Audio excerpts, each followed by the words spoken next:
नमस्कार, मानस Mishra all news India में आप सभी का बहुत बहुत स्वागत करता हूं। SC/ST तंत्र आखिरकार बेनकाब हो गया है, आपको दिखाने जा रहे हैं इस वीडियो में।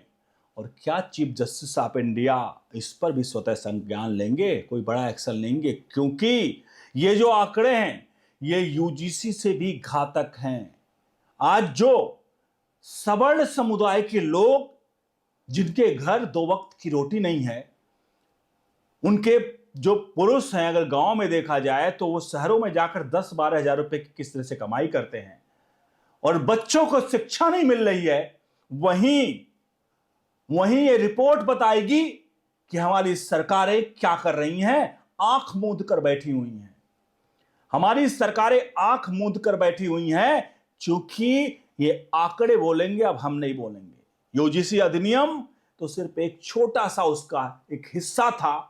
ये आंकड़े वो हिस्से को साफ तौर पर, मतलब पूरे के पूरे UGC जैसे कानूनों को साफ तौर पर एक्सपोज करेंगे।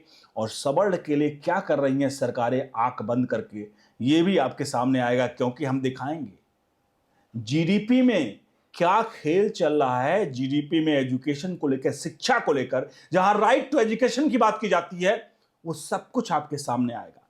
कुछ दो दुखिए और ये वीडियो देखने के बाद आप अपने आप को शेयर करने पर नहीं रोक पाएंगे और कमेंट बॉक्स में अपनी राय प्रतिक्रिया जोड़ दीजिएगा। ये मेरे आंकड़े नहीं, इसलिए मुझ पर मत आप फट रहिएगा।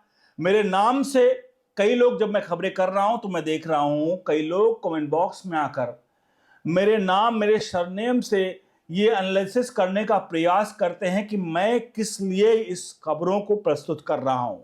लेकिन क्षमा कीजिए, जो सच्चाई है वो दिखाना पड़ेगा, इसके लिए मेरा सरनेम आड़े नहीं आएगा। इसलिए साफ तौर पे बता रहा हूं, मैं आपके सामने सच्चाई दिखा रहा हूं। चलिए बढ़ते हैं आंकड़ों की तरफ। वीडियो को लाइक शेयर जरूर करिएगा और कमेंट बॉक्स में अपनी राय प्रतिक्रिया जरूर दीजिए। सबसे पहले हम दिखाते हैं आपको, हम यहां पर दिखाने जा रहे हैं देश भर में जिस तरह से एजुकेशन में सवर्ण वर्ग के साथ क्या धोखा नहीं हो रहा है, उसके एक एक आंकड़े IIT से लेकर IIM तक, और उसके बाद लिए चलेंगे आपको GDP में सरकार कितना सहयोग दे रही है। और आज UGC अधिनियम के नाम पर फिर सरकार हम जो सवर्ण हैं उन लोगों को किस तरह से शायद दबा रही है, ये पता चलेगा। आपके सामने पहला फीस स्ट्रक्चर दिखा रहा हूं, आपके सामने दिख रहा पहला फीस स्ट्रक्चर BDS का। अब इसमें आप देखिए BDS का फीस स्ट्रक्चर, यानी कि जो बच्चे पढ़ाई करने जाए उनको फीस कितनी देनी पड़ती है। ओपन कैटेगरी के लिए कुल 60,000 रुपए पेमेंट करनी पड़ती है। EWS को भी कुल 60,000 पेमेंट करनी पड़ती है। SC/BC को कुल 60,000 करनी पड़ती है। OBC VG NT SBC को महज 35,000 करनी पड़ती है।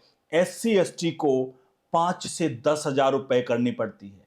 यानी जनरल को केवल डेंटल में जाता हो एडमिशन के लिए तो ये डेंटल की फीस है मेडिकल कॉलेज में, जहां उसको 60,000 रुपए सालाना का खर्च करना पड़ता है। लेकिन वहीं जो SC/ST के लोग हैं वो महज 5,000 से 10,000 रुपए।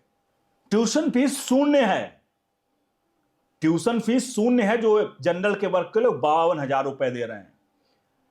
अब इसमें कहेंगे कि कुछ नहीं मिल रहा है तो कुछ नहीं हो रहा है। एक सवर्ण का बच्चा क्या करेगा? जो गरीब है, जिसके घर में दो वक्त की रोटी नहीं है, किसी तरह से वो काम चला रहे हैं, वो कैसे सपने देखेगा? ये हमारा संविधान है। अगले चार्ट की तरफ बढ़ते हैं। पूरी वीडियो देखिए, क्योंकि मैं एक एक चार्ट दिखाऊंगा, थोड़ा सा आपको वक्त लगेगा, लेकिन फिर भी पूरा चार्ट देखने के बाद अंतिम वीडियो अंतिम तक देखिएगा, आपको बहुत कुछ यहां पर पता चलने वाला है। और आप सभी वीडियो को लाइक शेयर करते रहेगा। बढ़ते हैं अगले आंकड़े की तरफ। अब आते हैं IIM बेंगलोर की fees structure. General, OBC, SC/ST का क्या फीस स्ट्रक्चर है आपके सामने नजर आ रहा है।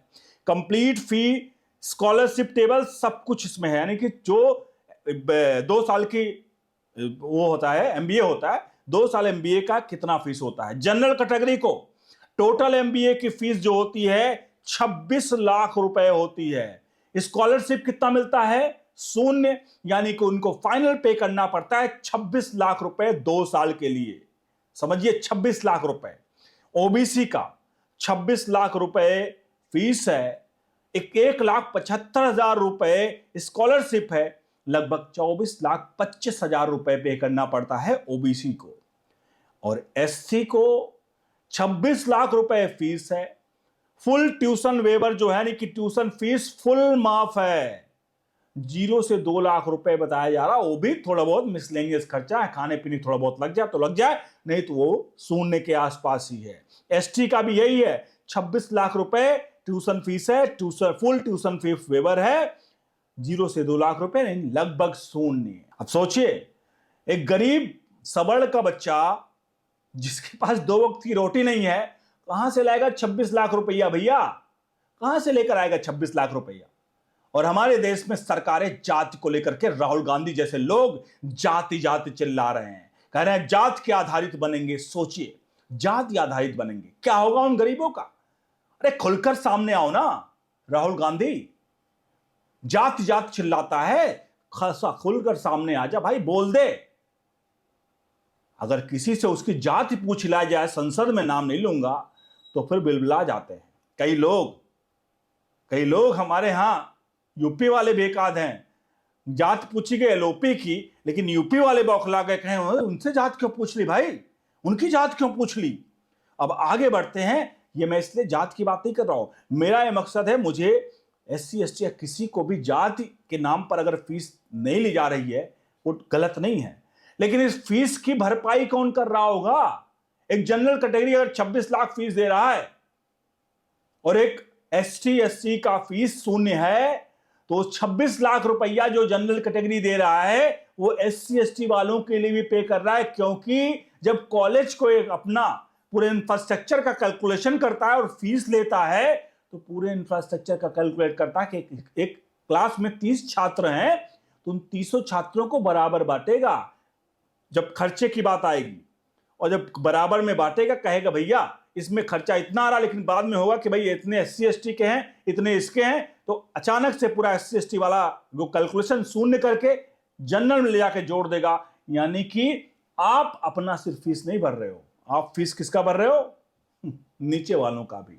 ये मैं गलत नहीं कह रहा हूं, गलत है, लेकिन सरकारों को क्या इसमें आर्थिक रूप से जो सशक्त मजबूत हैं, वो 26 लाख रुपए उनको कोई बात नहीं है, लेकिन क्या गरीबों के लिए 26 लाख रुपए सही है? सवाल बड़ा है। अगले आंकड़े की तरफ बढ़ते हैं। अगला आंकड़ा है, अभी नीट का एग्जाम के लिए कट आउट आया था, मतलब जो कट ऑफ टेबल आती है नीट एग्जाम के लिए, जहां भैया -40 पर भी डॉक्टर बन गए हमारे यहां पर। अब देखिए इसमें क्या कर रहा है, आपके सामने जो आंकड़े दिख रहे हैं, इसमें जनरल कैटेगरी का 103 नंबर जो लाएगा वो डॉक्टर के लिए एडमिशन ले लेगा, यानी 800 में से तो 103 नंबर। यहां पे देखिए जनरल पीडब्ल्यूडी बीडी के वो 90 मार्क्स आएगा, और SC ST OBC included PWBD अगर वो -40 मार्क्स लेकर आता है, तो उसका एडमिशन मेडिकल कॉलेज में पढ़ाई के लिए कर दिया गया, वो एडमिशन ले सकता है। -40 वाला डॉक्टर बनेगा। राहुल गांधी कहते हैं जब मैं किसी मेडिकल कॉलेज में, किसी कॉलेज में जाता हूं, प्राइवेट मेडिकल में, हॉस्पिटल में, तो मुझे वहां पर कोई भी नहीं दिखता है जो एससी एसटी वाला हो, जो वाला हो। अरे भाई, प्राइवेट हॉस्पिटल खोल के बैठे हैं, धर्मार्थ का काम करेंगे। अगर प्राइवेट हॉस्पिटल धर्मार्थ का काम करेंगे, तो वहां जिस डॉक्टर को इंजेक्शन लगाने का शऊर नहीं पता, उसको अगर डॉक्टर बना लेंगे, -40 वाले को डॉक्टर बना लेंगे, तो वो अपने वो धर्मार्थ का मतलब वो एससी एसटी ओबीसी का इंस्टीट्यूट चला रहा है, या वो मेडिकल फैसिलिटीज दे रहा है जहां पर लोग लाखों करोड़ रुपए मेडिकल का खर्च कर रहे हैं, वो वहां पर क्वालिटी देगा, या आरक्षण के नाम पर अपने हॉस्पिटल को इस तरह के बनाएगा जहां आदमी आकर पे करके एससी एसटी ओबीसी का आरक्षण वाला सुविधा लेगा क्या? सवाल बड़ा है। ये सवाल राहुल गांधी से पूछा जाना चाहिए, जो कहता है कि, और उनकी माता श्री अभी हॉस्पिटल में रहती हैं, सर गंगाराम हॉस्पिटल में जाइए, पूछिए उनके डॉक्टर साहब कौन देख रहे हैं? ब्राह्मण हैं जो डॉक्टर साहब उनकी माता श्री को देख रहे हैं। जरा देखिएगा, आगे बढ़ते हैं, भी आंकड़े बहुत कुछ आने बाकी हैं। ये आंकड़े देखिए, मैं आपको, आंकड़े तो बहुत हैं, लेकिन मैं आपको सिर्फ 2-3 चार्ट ही दिखाऊंगा, क्योंकि 2-3 चार्ट आपके लिए बहुत आवश्यक है, क्योंकि आप में से बहुत सारे लोग छोड़ के आगे चले जाएंगे स्टोरी को। अब बढ़ते हैं, एक और आंकड़ा दिखाते हैं। यह आंकड़ा आपको बहुत कुछ बताएगा। आपके सामने एक आंकड़ा आ रहा है, देखिए यह आंकड़ा है एससी एसटी। 1 नंबर देखिएगा, 2 नंबर मैं समझाता हूं आपको। ये बजट में जो सरकार पैसा एलोकेट करती, मतलब किसको कितना पैसा जाएगा, उसमें SC ST के वेलफेयर के लिए 2026-27 के बजट में शेड्यूल कास्ट के लिए 1,96,400 करोड़ आवंटित किए गए और शेड्यूल ट्राइबल के लिए 1,41,089 करोड़ आवंटित किए गए। अगर टोटल एलोकेशन की बात करें 2026-27 मतलब टोटल पैसा अगर किसके लिए जाएगा तो 3,37,489 करोड़ रुपए SC ST के शिक्षा हेतु SC ST वेलफेयर एलोकेशन के लिए, ध्यान रखिएगा, SC ST वेलफेयर एलोकेशन के लिए बजट 2026-27 में किया गया। अब हम आपको बता दें वेलफेयर स्कीम्स के लिए SC ST के लिए सोचिए, हम एजुकेशन पे जो पूरे देश भर के एजुकेशन है, चाहे 145 करोड़ लोगों के एजुकेशन की बात कर रहा हूं, वहां पर एजुकेशन पर कुल स्पेंडिंग जो है वो 8 से 9 लाख करोड़ रुपए की है। शिक्षा पे हम 8 से 9 लाख करोड़ रुपए खर्च कर रहे हैं और 3,37,489 करोड़ रुपए सिर्फ SC ST वेलफेयर पे खर्च कर दे रहे हैं। जहां पूरे देश की शिक्षा पर हम 8 से 9 लाख रुपए मतलब 8 से 9 लाख करोड़ रुपए खर्च कर रहे हैं और वहां SC ST वेलफेयर पे महज 3.5 लाख रुपए के आसपास, मतलब इतना सा अमाउंट खर्च कर रहे हैं। आप समझ सकते हैं कि राइट टू एजुकेशन RTE कितना यहां पर लागू हो रहा है। राइट टू एजुकेशन वेलफेयर स्कीमें चलनी चाहिए, इसमें SC ST एलोकेशन में OBC नहीं है, सिर्फ SC ST वेलफेयर के लिए एलोकेशन की जा रही है ये अमाउंट जो मैंने आपको बताया। अब आप खुद समझिए कि आखिरकार हमारे देश में राजनीति का स्तर किस हद तक गिर चुका है। आप अमेरिका से कंपेयर करेंगे, कल को कहेंगे अरे अमेरिका में हो रहा है, अमेरिका में हो रहा है। अमेरिका में पूछो ना कैसे मिलता है वहां पर जो रिजर्वेशन है। अमेरिका का रिजर्वेशन सिस्टम क्या है आप पता कर लीजिए ना कि कैसे वहां पर मिलता है। आप जाइए, आप कहिए कि हम वहां पे SC हैं, वहां ही के कि SC हैं, हमको रिजर्वेशन दे दीजिए जाति के आधारित। पूछो अमेरिका में क्या होगा। और यहां पर हिंदुस्तान में सब कुछ मिलने के बावजूद भी कई ऐसे लोग हमेशा कहते हैं, हर मंच से हमारे यहाँ नेता लोग कहते हैं हम दलित हैं, हम पिछड़े हैं, हम दलित, माफ कीजिए, हम खुद को भी दलित कहते हैं और फिर बाद में कहते हैं हम दलित के लिए करेंगे, उसके लिए करेंगे। लेकिन कोई भी इकोनॉमिक और वीकर सेक्शन यानी कि जो भी आर्थिक रूप से कमजोर हैं उनके लिए कोई बात नहीं करता है। हालांकि धन्यवाद हो मोदी सरकार का, EWS ला करके इकोनॉमिकल वीकर सेक्शन को आरक्षण दिए। कम से कम ये एक तरह से शुक्रगुजार होना चाहिए सवर्णों का, मोदी सरकार का। बने रहिए ओनली न्यूज इंडिया के साथ। पूरी खबर देखने के बाद अपने हित मित्रों तक जरूर पहुंचाइए।